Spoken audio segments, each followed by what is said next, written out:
masasabi ko, successful yung concept ng Siniliksik Bulacan.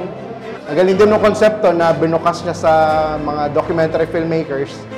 So parang yung research and video production ay naging bahagi yung buong Bulacan, buong community.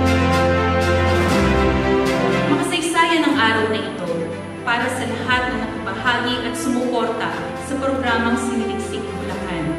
Ngayon, tayo ay nagdiriwang ng 7 taon ng pelikula at pananaliksik.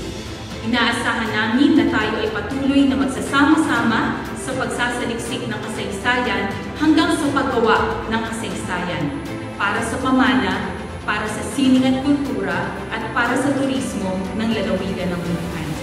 Naway patuloy po natin itong suportahan para sa kapakinabangan ng susunod henerasyon ng mga Bulakenyo. Ang Siniliksik Bulacan ay higit pa sa simpleng pagtatanghal ng mga docu at maikling pelikula.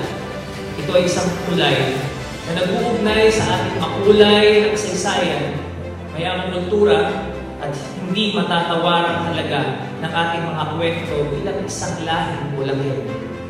Ang bawat kwento ay isang salamin ng ating pagkatao. Para sa ating mga kabataan, ang proyektong ito ay isang bukas na pinto tungo sa mas malalim na pag-unawa sa ating pinagmulan.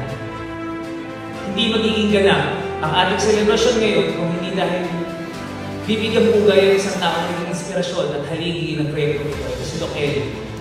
Doc Eddie de la Cruz. Ang kanyang dedikasyon at malasakit ay pumutawi sa bawat bahagi ng Siniliksik Bulacan. Ang Siniliksik Bulacan ay patunay na ang ating yaman ay hindi lamang nasusulat sa material na bagay, kundi sa ating kwento, ang kwento ng ating pagiging Bulakenyo. Maraming salamat po at mabuhay ang Siniliksik Bulacan.